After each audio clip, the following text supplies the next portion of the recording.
वाराणसी के सभी घाटों पर इस समय चल रहा है श्राद्ध का कार्यक्रम, क्योंकि पितृपक्ष की वजह से हर घाट पर आपको काशी के श्राद्ध का कार्यक्रम और पितृपक्ष की वजह से आपको देखने को मिलता है।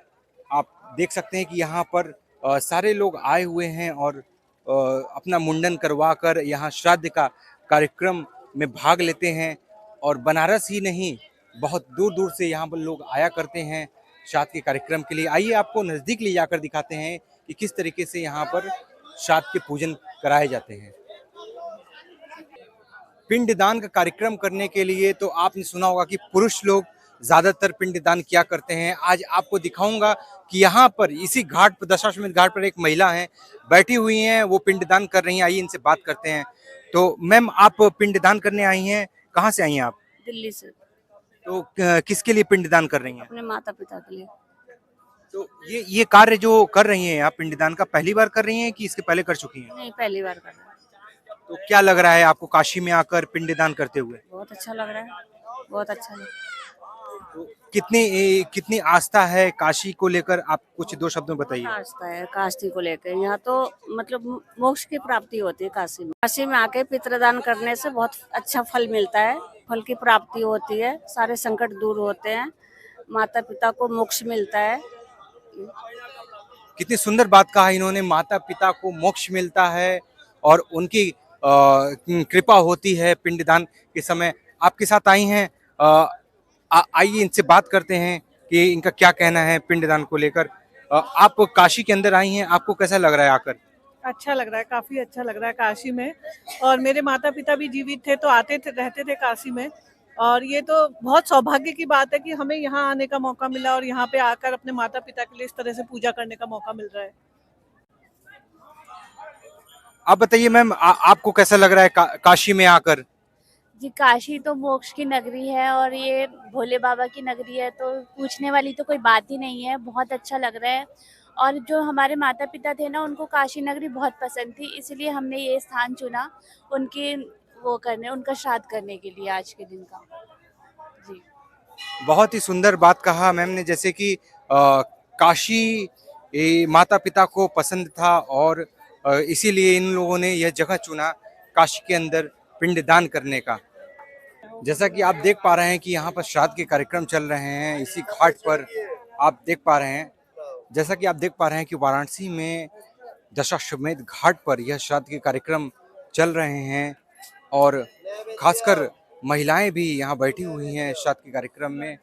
तो हर कोई आता है पितृपक्ष के समय, जहाँ जिसको जैसे जगह मिलता है वैसे इस कार्यक्रम को करवाता है।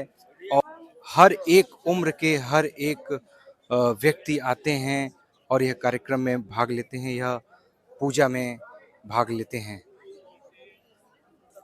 जैसा कि आप लोग देख पा रहे हैं कि वाराणसी के दशाश्वमेध घाट पर यहाँ पिंडदान का कार्यक्रम किया जा रहा है और पंडित जी किस तरीके से सारे लोगों को एक साथ बैठाकर यहाँ पर यह पिंडदान का कार्यक्रम करवा रहे हैं।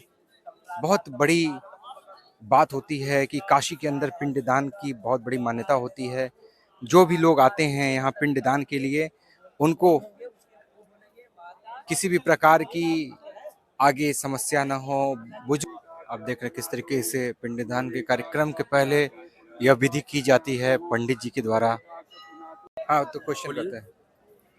तो गुरुजी, मैंने सुना है कि शादी विवाह जिनके नहीं होते, विलंब होते हैं, उसमें भी पितृदोष का भी अहम योगदान होता है, ऐसा क्यों? पितृदोष, ये पितृदोष इसलिए मान्यता है कि जैसे कि हम और आप सब लोग, सबके वास्ते, ये जनरल सबके वास्ते है कि कोई भी कार्यक्रम अगर हम करते हैं तो पितृ का पूजा पहले करते हैं। भगवान भी कहें पहले पितृ पूजा, उसके बाद में हमारी पूजा।